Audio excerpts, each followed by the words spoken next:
v dialogu, če okrogle mize in sestekovanje, predlagano sestanki z Ministrstvom za okolje in prostor niso obradili sodov. Več sestankov je bilo predlaganih, več okroglih miz je bilo predlaganih, tudi takrat, ko bi naj ministrstvo imelo proste termine, žal niti eden ni bil uspešen. Pred sabo imamo zakon, ki nas pelje, ne vem, kakšno besedo bi uporabil, ampak nekdo je rekel od mojih kolegov, če nam je zdajšnje stanje v preteklih 6 letih porezalo roke, nam bo ta zakon odrezal glavo. Zakaj? Zato, ker nepravično posega v vodenje projektov. In če gremo od začetka, dovolite, v leto 2014. Sredina leta 2014, po 5 letih propada gradbeništva, kjer imamo vsako leto beležimo manj gradbišč, manj žerjav v državi, manj gradbenih firm. Danes težko najdemo gradbeno firmo, ki ima več kot 100 milijonov prometa. 2008 je takšnih bilo najmanj 5. Skratka, vsi vemo, kaj se z gradbeništvom dogaja, očitno tega ne ve zakonodajalec. Borili smo se vsi, vsake organizaciji, vsak po svoje, izborili nismo praktično nič. Omenim lahko v bistvu samo v okviru podizvajalcev smo zborili 2 zakona, zakon o direktnih plačilih in zakon o plačilu DDV iz insolvenčnih postopkov. In zaradi teh zakonov danes živi marsikatero podjetje. Kako smo to zborili?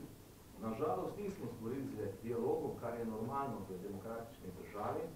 Morali smo zboriti s protesti in s počasnimi vožnjami po avtocesti. Sprašujem vas, dragi novinarji, ali je to normalno v demokratični državi, da je potrebno zaostrovanje do takšne mere? Ali bo to potrebno tudi danes, jutri? Ali bo potrebno se voditi s hruškom pred parlament in ministrstvo, da bomo nekaj razumeli? Ne vem. Ne vem.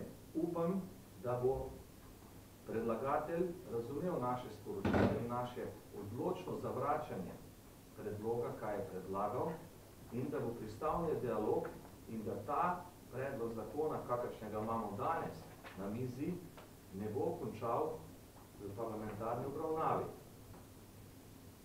V letu 2014 smo se vse organizacije, torej naj jih naštejem, gradbena zbornica, obe gradbene fakulteti, inženirska zbornica, gospodarska zbornica, obrtna zbornica, tudi ostale organizacije, ki delajo v gradbeništvo, združili v programu ZORG, kjer smo identificirali problematiko, delali smo več kot pol leta in pripravili program na 30 straneh. Ta program smo poslali tako predsedniku vlade, zato ker smo razumeli, da brez odgovorne osebe, torej brez pravne osebe na strani države, ne bo nekih rezultatov. Poslali smo program tudi vsem resornim ministrstvom, odgovora praktično ni bilo nobenega. V jeseni smo gostili se, čez septembra 2015, smo gostili ministra Počivalška ravno v sosednji dvorani, kjer je obljubil ureditev segmentacije v gradbeništvu. Kaj to pomeni? To praktično pomeni, da ena osebna družba, ki se je včeraj registrirala 7,5 tisoč kapitala, ne more konkurirati podjetju, ki ima 100 zaposlenih in skrbi za 200, oziroma 100 zaposlenih in ima 100 milijonov prometa. Zakaj? Z preprostega razloga. Zato, ker veliko podjetje ima svoje stroške in tudi drugače jamči za izvedbo objekta. Naš naročnik danes razume, da je to pač konkurenčna ponudba in to dodatno sesuva gradbeno panogo. Minister Počivalšek je obljubil, ampak obljube do danes ni izpolnil. Bilo je več follow-upov, tudi decembra smo bili na ministrstvo, kjer je državni sekretar Cantarutti pač enostavno se opravičil, kljub temu, da je bil sestanek dogovorjen.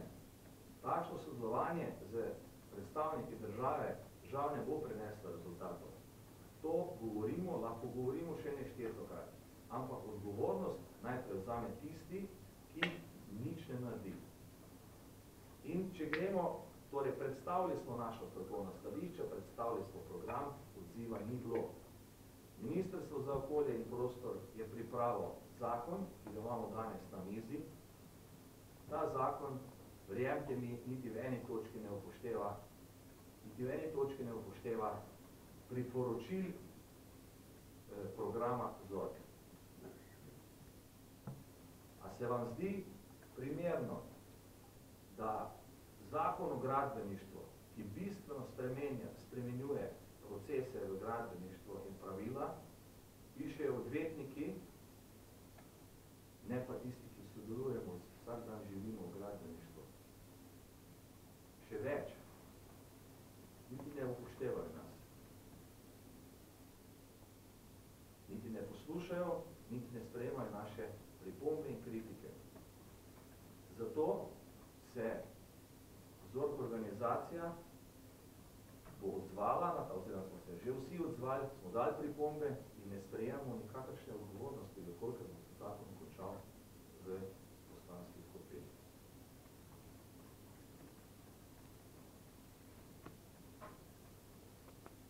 Hvala lepa.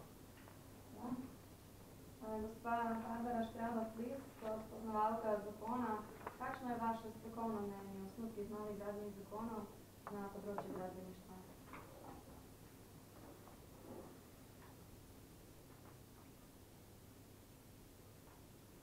Dobar dan in lepo pozdravljeni tudi v mojem imenu.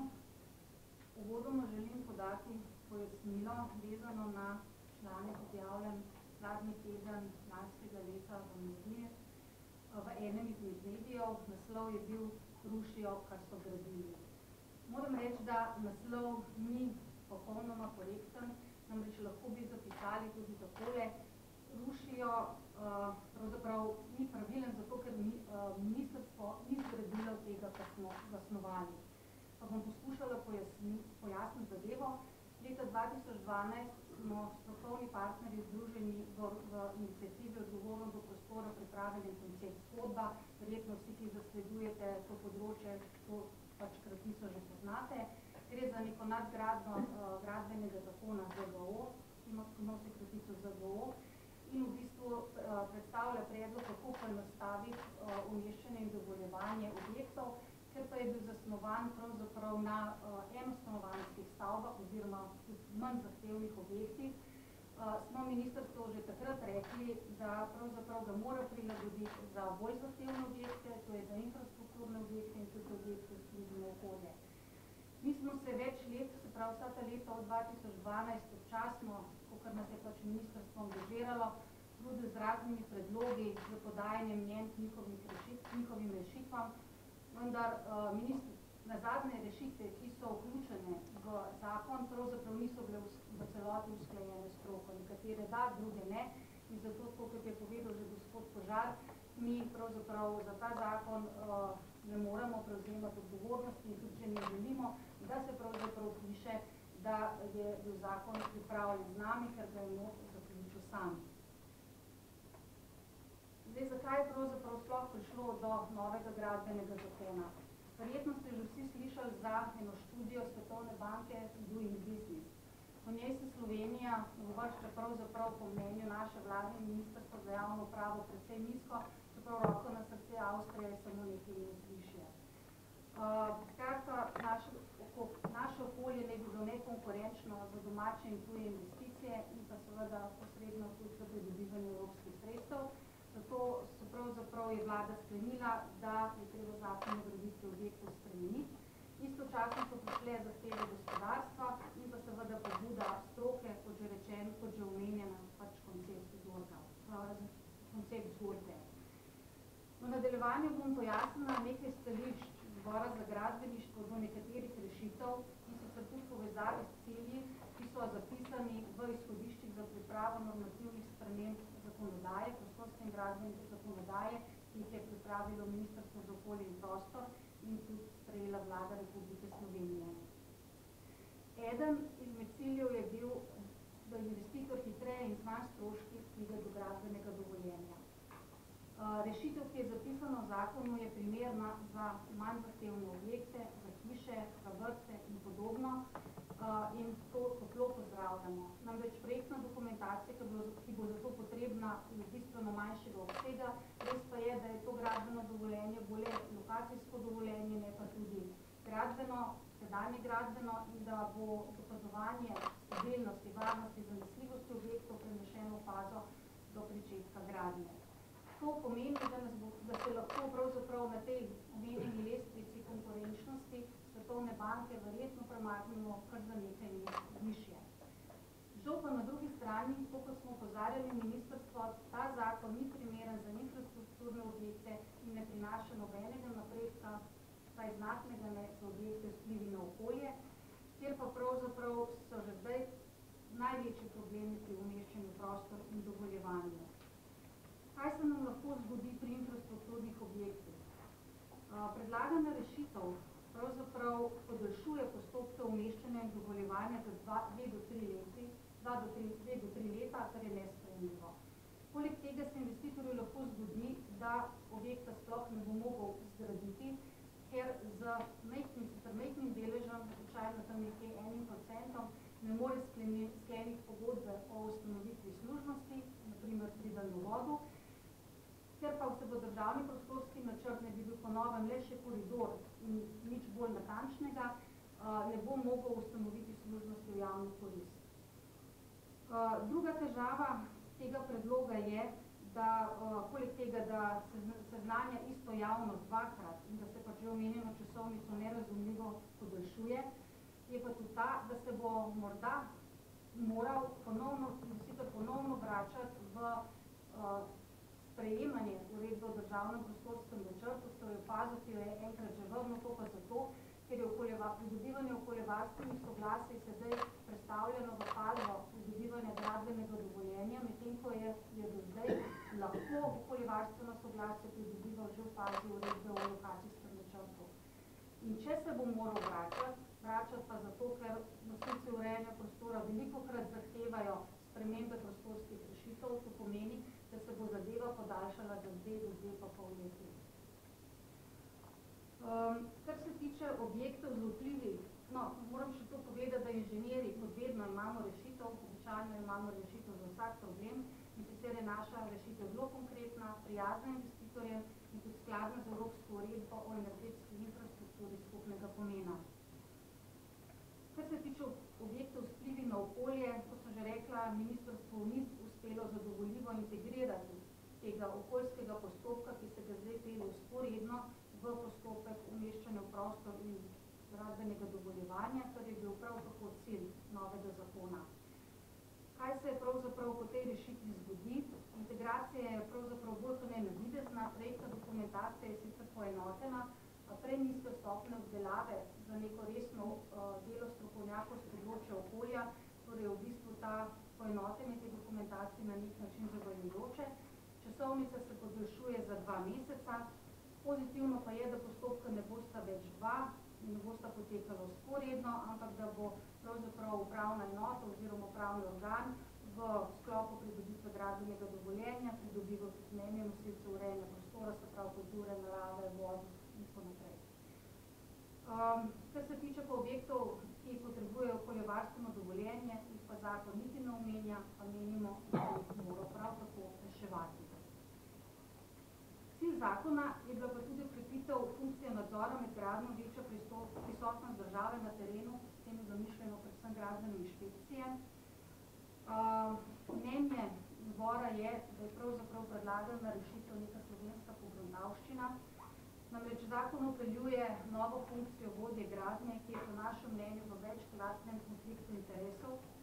Zakon mu nalaga številne med seboj nezdružljive naloge, ki pa zlahka omogočajo tudi koruptivnost. Njegova odgovornost pri tem pa je pravzaprav zelo nejasna. Kaj naj bi ta vodja gradnje delal?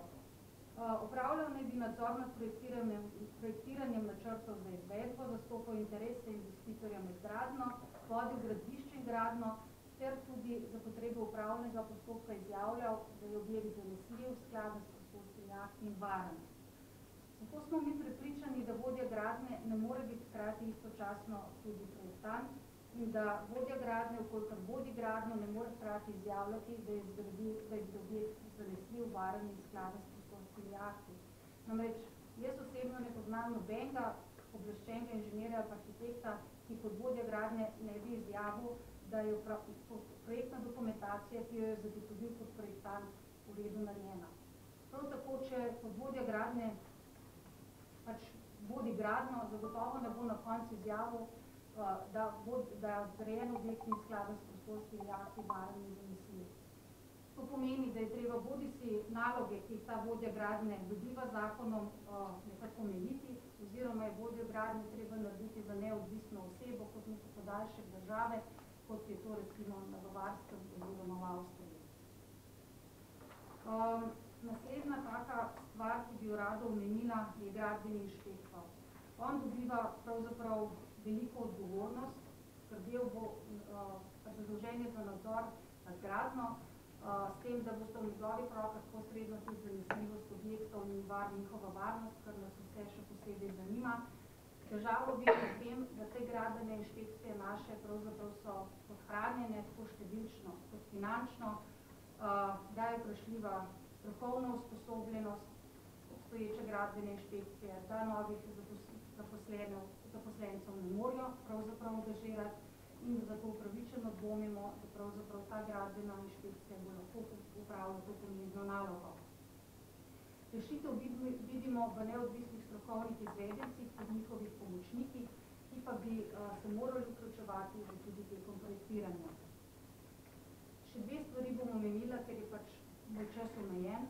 In sicer prvo je odvzem pooblastil pooblaščenim inženirjem, ki v primeru, da bo zakon sprejet tako, kot je predlagan, ne bomo več mogli nastopati kot vodje projektiranja in vodje gradenj in vodje del pri vseh vrstah stavb. To nalogo namreč zakon po našem mnenju nekritično dodeljuje pooblaščenim arhitektom. Sodelovali bomo pri stavbah lahko le še kot izdelovalci gradbenih načrtov, strojnih elektroinštalacij.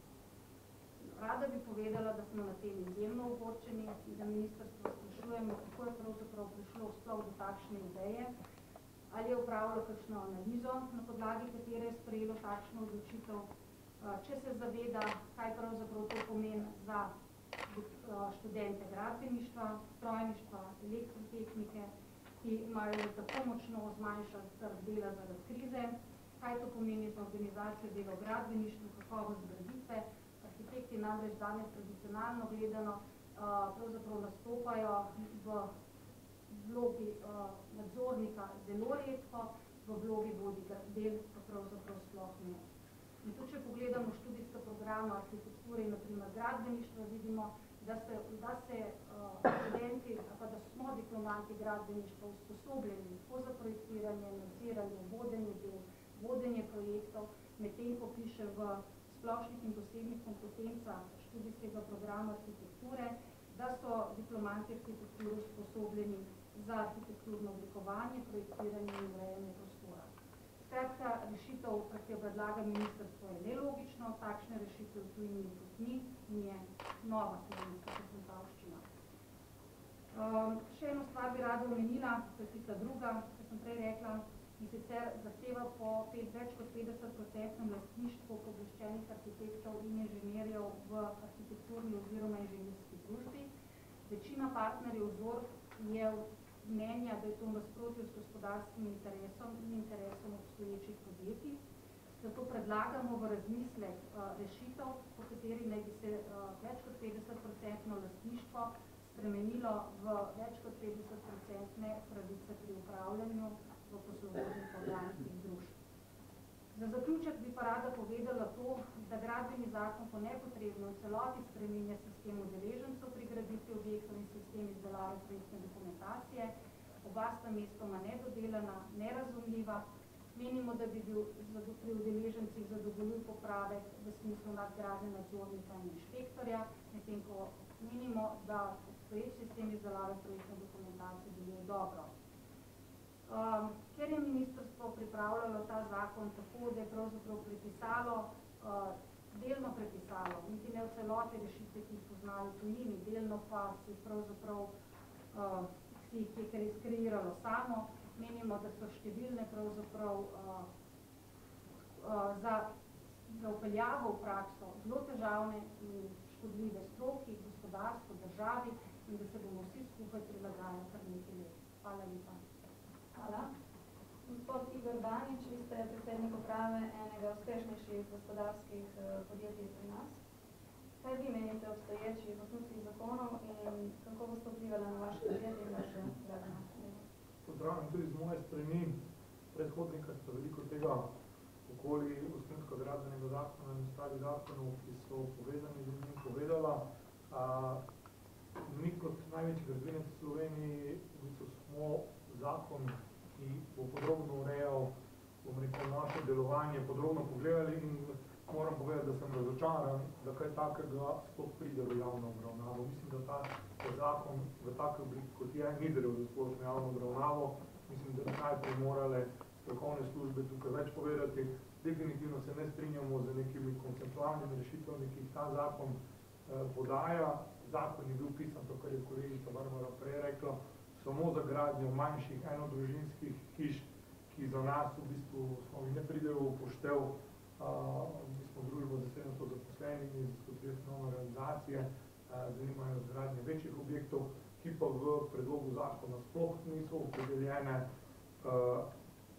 Problem zakona je, da so po naše vse faze, tako projektiranje, ki je zelo pomembno za izvajanje zahtevnejših projektov, kot potem tudi sama gradnja in njihov zaključek, zelo pomanjkljivo, bom rekel, obravnavane, da je v zakonu zelo veliko nejasnosti vseh udeležencev pri gradnji, kdo naj bi kaj počel, kakšna so njihova pooblastila, kakšne odgovornosti, medsebojna razmerja in to mislim, da mora biti osnovna naloga zakona, ker drugače reševanje ni mogoče.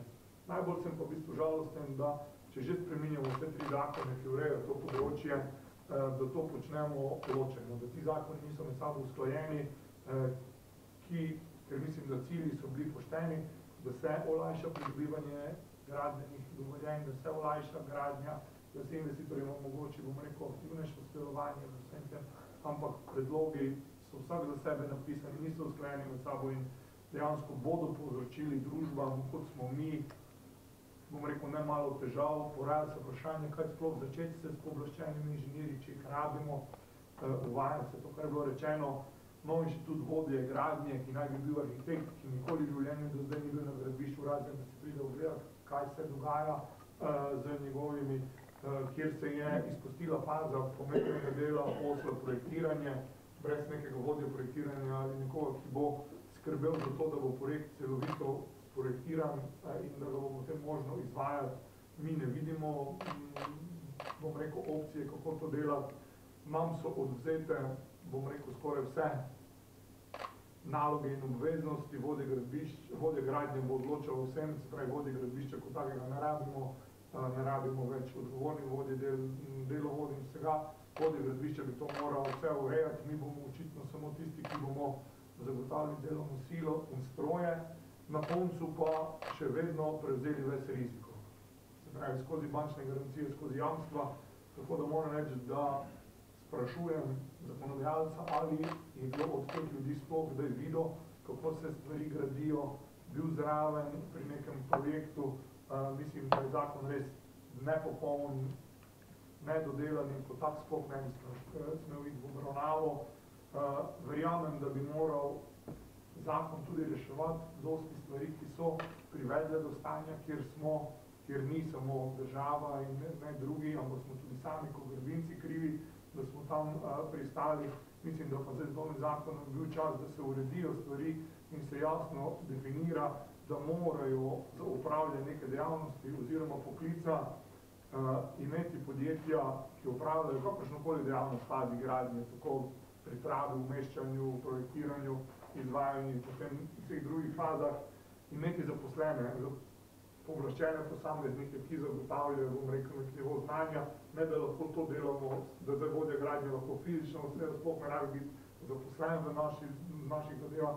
Mislim, da država bi na tem delu lahko skozi zakonsko ureditev naredila to, da se ne dogaja to, kar se trenutno dogaja. Gradbeništvo je moja edina dejavnost v Sloveniji, s katero smo se sposobni vsi ukvarjati. Naravno vedeti v njej nič, vemo pa vse. In verjamem, da je prišel čas, da bodo tudi investitorji morali pozivni glas, ker zakon tudi njih ne ščiti v nobeni od teh postavk, reči, da hočemo imeti zakone, ki bodo omogočili hitrejšo, boljšo gradnjo, po drugi strani pa hočemo imeti zakone, ki bodo vsem omogočali normalno poslovanje v tej dejavnosti. Zato na koncu samo še moj poziv kot gradbinca, da dejansko ministrstvo skupaj z vsemi udeleženci v procesu gradnje oblikuje take zakone, pod katere se bomo vsi nekako lahko podpisali in ki bodo omogočali, da država Slovenija se jutri na tej konkurenčni lestvici Svetovne banke dvigne in da dejansko postanemo država, v kateri bo zaželjeno, ugodno, kakorkoli drugače možno, hitro, kvalitetno vlagati v gospodarske objekte, v graditi infrastrukturne projekte in da se ne bomo pokvarjali, ubadali z dokumenti in v trenutku, ko bomo začeli graditi, gradimo potem na starih zakonih, ker se že vmes spremenijo. Tako da tu res pozivam državo, da prisluhne, če že drugače noče, vse v tem segmentu, vsem deležnikom in skupaj oblikujemo zakonske podlage na vseh segmentih, ki bodo, bom rekel, dvignile kvaliteto gradnje in nas približale praksam, dobrim praksam, ki veljajo tudi. To je z moje strani. Hvala. No, najlepša hvala vsem trem. Sedaj pa besedo predajam vam, predstavniki medijev, imamo morda kakšno vprašanje. Jan Konečni, Televizija Slovenija. Gospod Požar, pa če začnem kar z vami, kolikokrat ste se vi dogovarjali z okoljskim ministrstvom za srečanje, torej kolikokrat ste bili tam, kolikokrat niste bili tam, oziroma ni bilo na drugi strani sogovornika, če lahko tako malo poveste, kako je potekalo to usklajevanje. Zdaj, to je trajalo 3 leta, če razumem prav. Glede, zato sem začel, celotna zgodba sega v 2014. Pozivov je bilo več. Če me pa sprašujete za konkreten ta zakon, ki je zdaj, mi smo poskušali stopiti v kontakt večkrat. Mi smo najavljeno okroglo mizo tudi, kjer bi tvorno sodelovali in poiskali, identificirali problematiko in strokovno poiskali tudi rešitve, ki bi bile takšne, da bi vsak lahko delal to področje, ki ga obvladuje. Danes je ta zakon napisan tako, kot smo tu predstavili, kjer se upeljuje nek nov inštitut, ki ga v tujini bistveno ne poznamo. V tujini je ta praksa bistveno drugačna in sistem funkcionira. Zakaj se ministrstvo ni odzvalo? Enostavno povedano ne vem. Ne vem. Mogoče jih vi povprašate, pa boste videli, kaj bojo vam povedali. Smatram pa, da je povsem neodgovorno, nedemokratično. Kako lahko ministrstvo napiše zakon, pri tem pa gospodarske družbe preko zbornic tvorno sodelujemo, imamo celotni problem, celotni identifikacijo vseh problemov, vse rešitve, program in tega ne upošteva v nobeni točki. To je, jaz te razumem tega, to lahko naredi nekdo, ki je totalno zavarovan v sebe, ki ima ego komplekse, ki je ali zlobiran ali s kakršenkoli drugi miks, ker tu ni nobenega drugega interesa. Izključuje vsem dela škode, razen arhitektom, ki projektirajo enodružinske hiše. Vsem ostalim dela škodo. In celotno gradbeno panovo postavlja na glavo. Slišali ste predsednika uprave Pongrada, kaj to pomeni za njih. To pomeni, da njihovi inženjeri bojo taki, bojo organizirali delovno silo, zdaj bodo vršil in plačila podizvajalcev, na koncu pa z bančnimi garancijami garantirali za vse, kar je nekdo narisal in nadziral. A je to normalno? Vprašajte, prosim, vprašajte ministrstvo in vprašajte jih, zakaj se niso pripravljeni z nami pogovarjati tvorno. Nam to ni znano. Še bilo kakšno vprašanje? Marjeta Kradnjem, glede na to, da ste sodelovali oziroma skupaj pisali to zgodbo, ampak so potem zmanjkale rešitve za te zahtevne in okoljskimi vplivi objekte. Zakaj ni Inženirska zbornica tukaj prevzela pobudo, ki so očitno arhitekti nam prepustili in nadgradila to zgodbo še s tem delom? Tukaj moramo vedeti, da pravzaprav arhitekti so tisti, ki delajo na stavbah. In njih zanimajo stavbe. In inženirji smo pa tisti, ki delajo na infrastrukturnih objektih in pa na industrijskih kompleksih. Ki gre za tehnologije. In ministrstvo smo opozarjali, da rešitve niso primerne, da je treba poiskati boljše rešitve, ampak enostavno moram reči, da niso zanimale tam stavbe.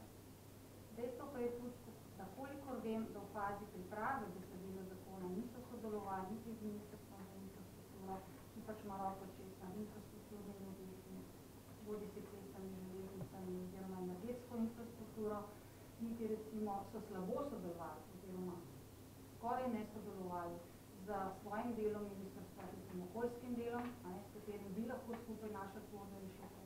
Mi smo tudi že, jaz se ne spomnim, 3 leta, 4 leta nazaj, skozi opozarjamo, da je treba pravzaprav korenito prenoviti okoljsko zakonodajo, da se pravzaprav karkoli delamo na prostorske pa gradbeni zakonodaji, da so to kozmetični popravki, da če hočemo resen napredek narediti, je treba korenito spremeniti okoljsko zakonodajo.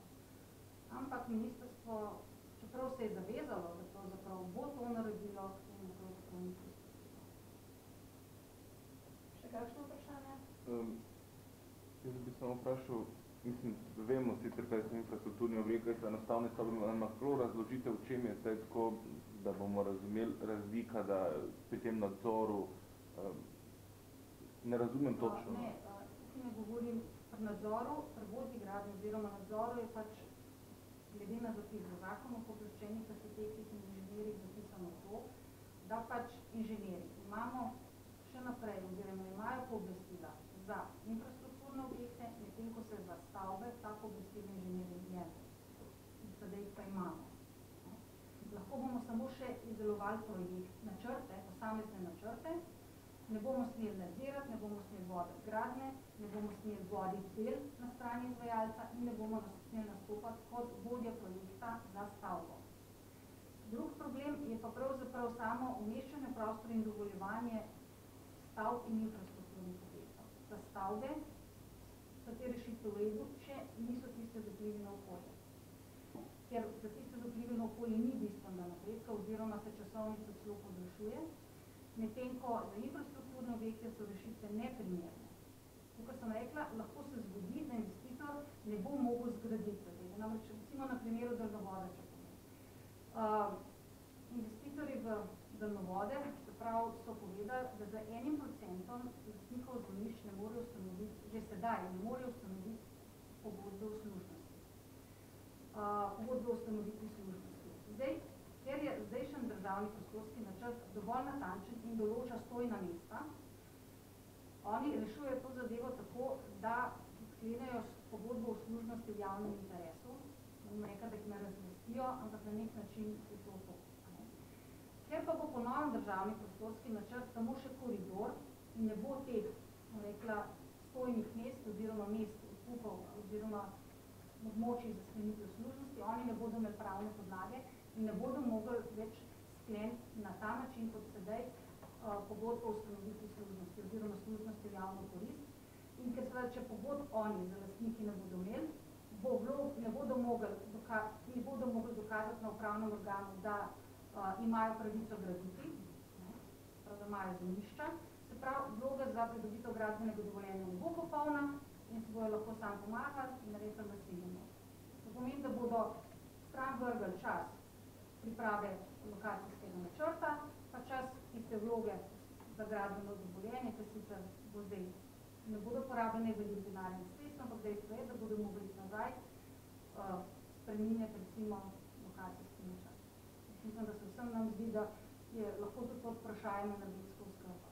Jaz samo še to, se prečujem na kolegom tako besedo, na začetku ste dejali, torej zdaj, če prav razumem, vi, ne vem, če ste inženirka, torej vi lahko zdaj gradite torej, infrastrukturne objekte, ne smete pa graditi hiše. Stavbo praktično ne bo zraven več, kar pač zdaj smo, ali pa govorimo o stavbah, ne samo hiše, govorimo pač vseh drugih vrstah stavb, od blokov do, ne vem, poslovnih stavb in tako naprej, kjer bomo pravzaprav lahko samo še sodelavci arhitekta, ki bo edini lahko nastopil kot vodja projektiranja in bomo izdelovali samo še načrte gradbenih konstrukcij, inštalacij, strojnih inštalacij. To pomeni, da vam arhitekti poskušajo narediti. Zdaj imamo v neki fazi projekta več deležnikov. Eno je človek, projektant, arhitekt, ki mora sprojektirati objekt, kakršenkoli že, do faze, da je pripravljen za gradnjo.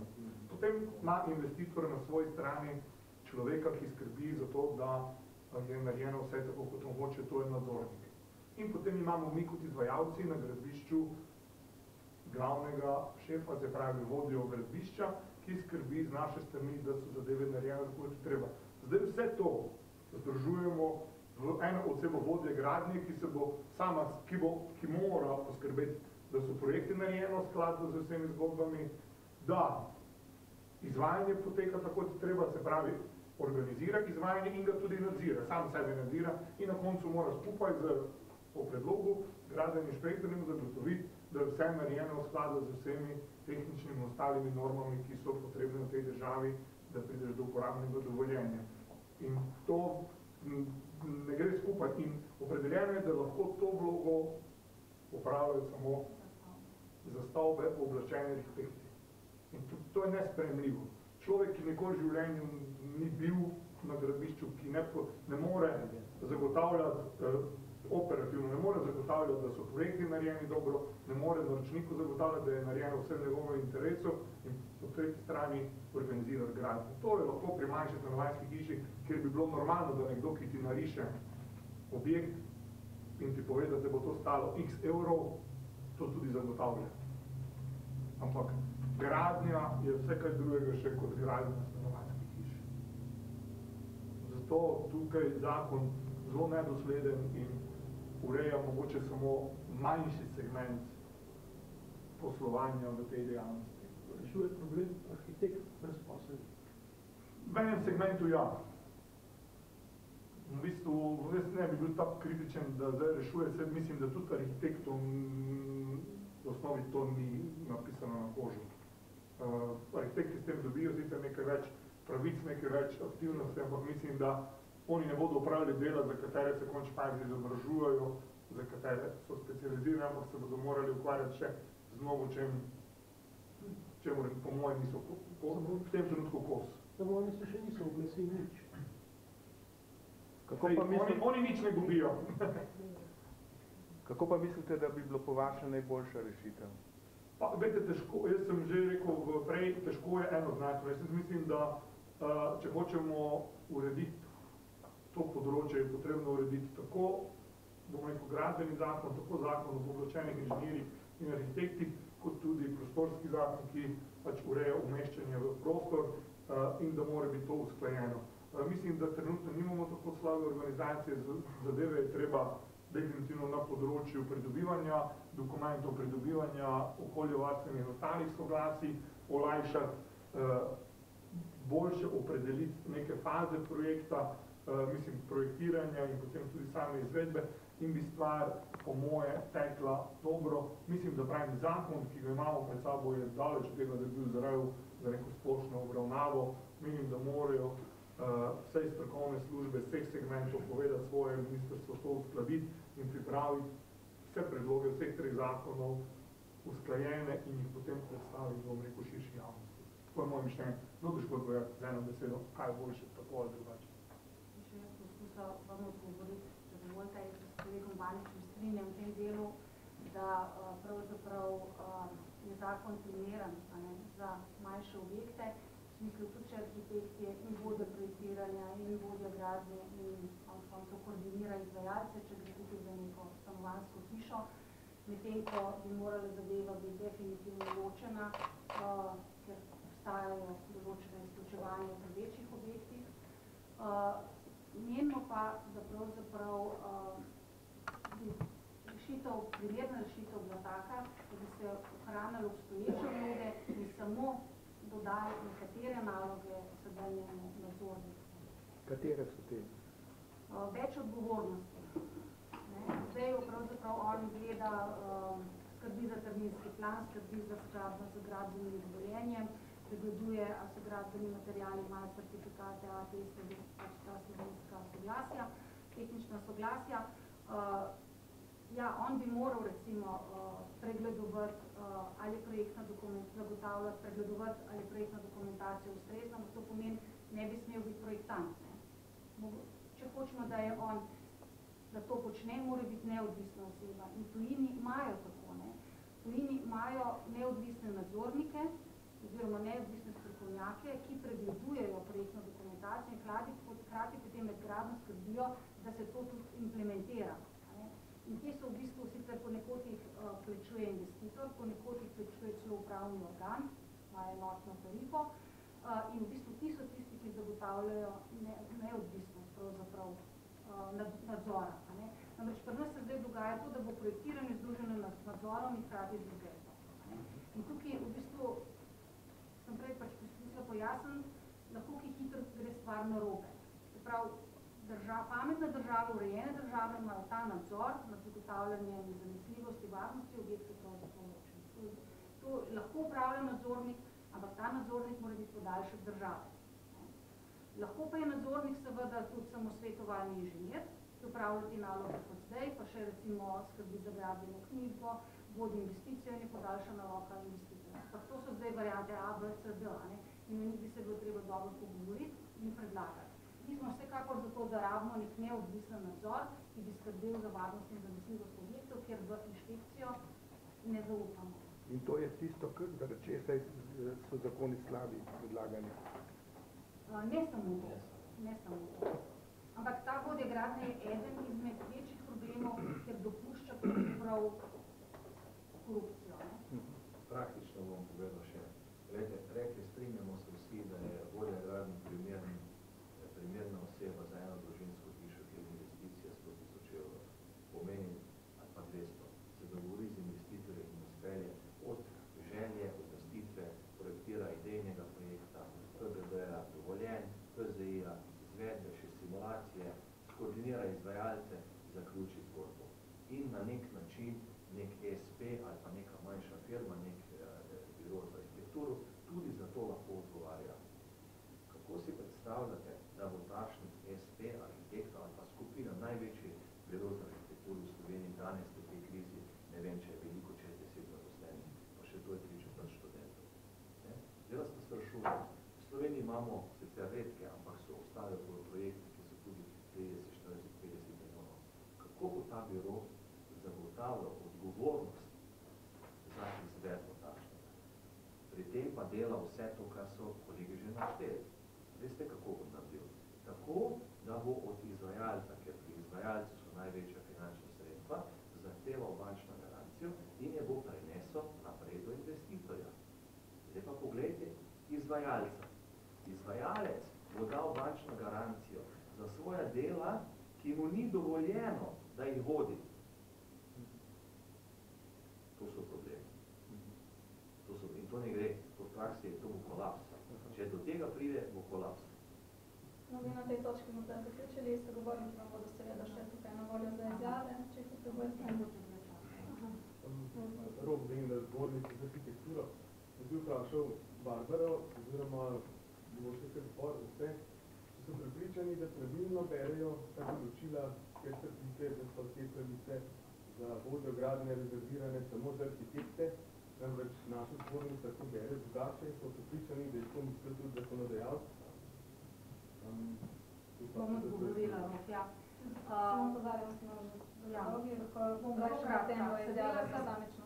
Sedela sem na sestanku z gospod, ki je pisala zakon, pravnico, gospod Sabino Jerek, in dva kolega moja sta bila zraven in sem jo vprašala, če pravilno razumem zakon, na odgovor mi je bil da. Zbornica za arhitekturo je prepričana, da je to drugače, da so te pravice padajo ravno tako pooblaščenim inženirjem v vaše zbornice, zato to razumemo kot manipulacijo, zavajanje javnosti in ravno tako, da trdite, da je to ta princip vodje gradnje, gdje smo dejansko unikom pomiri, dejansko je to primer, lahko gledamo v nemškem svetu, kjer poznamo Bauleiterja, ki je točno to, skratka v eni vlogi vključen nadzor gradnje in vodenje gradnje, in pravzaprav je samo dobra praksa tista, ki lahko pripelje do želenega rezultata korupciji, so pa podvrženi vsi zdajšnji sistemi, ravno tako, ali pa še bolj, ker je korakov še več, ker lahko korupcijska tveganja nastanejo. Tukaj je korupcijsko tveganje samo, na eni figuri, pa še tam ni nujno samo arhitekt. To bi želel poudariti. No, jaz še enkrat Gospa Barbara odgovorila potem posamično. Na voljo vam bodo tudi vsi sogovorniki. Sedaj pa vas vse povabim na pogostitev. Vse pa naj odgovorite, da bomo vedeli, da pa se gre. No, jaz moram povedati, da tukaj nikakor ne gre za manipuliranje in da je gospa ministrstva, ki je napisala ta zakon, potrdila to, kako zadevo mi razumemo. Na prav eksplicitno vprašanje moje, pa dva kolega sta bila zraven, če pravilno razumemo, kar je zapisano, je rekla, da ja. On pa zelo vesela, če to ne bi bilo tako. In upam, da to ne bo. Dovoljte, da jaz enostavno zadevo povem. Mi delamo v Franciji velike projekte. Stvar funkcionira zelo enostavno. Imamo šefa gradbišča, ki odgovarja za vse, po domače povedan direktor projekta. Odgovarja za termine, odgovarja za projekte, odgovarja za budžet. To je danes pomembno. Kompetence so celo malo večje, ampak zelo podobno funkcionira. Ta šef projekta dobi na mizo projekte in popise. Na osnovu teh popisov projekt izvede. Za projekte in popise je odgovoren projektant. Nadzira ga pa nadzor. Projektantski ze strani projektanta, kar pomeni, projektant ima pravico nadzirati izvedbo, ali je vgrajeno to, kar je zapisano v projektih, nadzira ga nadzor po strokovni plati in po varnostni plati.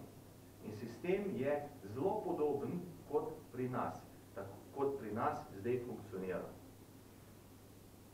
In govoriti o tem, gospod Ben, da mi smo vas danes zraven poklicali, zato ker ste se ZAPS podpisali nadzor pred letom in pol. Zato ker želimo biti demokratični, zato ker ne želimo nič skrivati. Ampak zakon, kakršenkoli je, mora biti napisano tako, da ga vsi, predvsem pa tisti, ki smo v stroki, razumemo enako. Ne pa dvoumno. In jasno smo povedali, in jasna je stvar, arhitekt, tako kot tudi inženir, ne more projektirati. Nijemo nič proti arhitektom. Vsi živimo v eni državi, pod istim soncem in smo na enem trgu. In naše stališče je, ne vsak dela svoje. Ne arhitekt projektira, naj arhitekt nadzira, kaj je sprojektiral. Absolutno. In potem projekti gredo izvajalcu, Pomgrado, Riko, GH Holding in tako dalje, tih, ki jih imamo, tudi Štrabago, ta ne izvede. Ne izvede na osnovu tega, kar je dobil, na osnovu stanja. Ne izvede, ne dobi plačano in ne odgovarja za to. Nadzornik je pa tisti, ki nadzira. Mi smo danes zmisleni, pogruntavšeno vodja, kako se že reče, gradnje, ki dela vse to, ki je superman. A je to normalno? A je to potrebno različno interpretirati?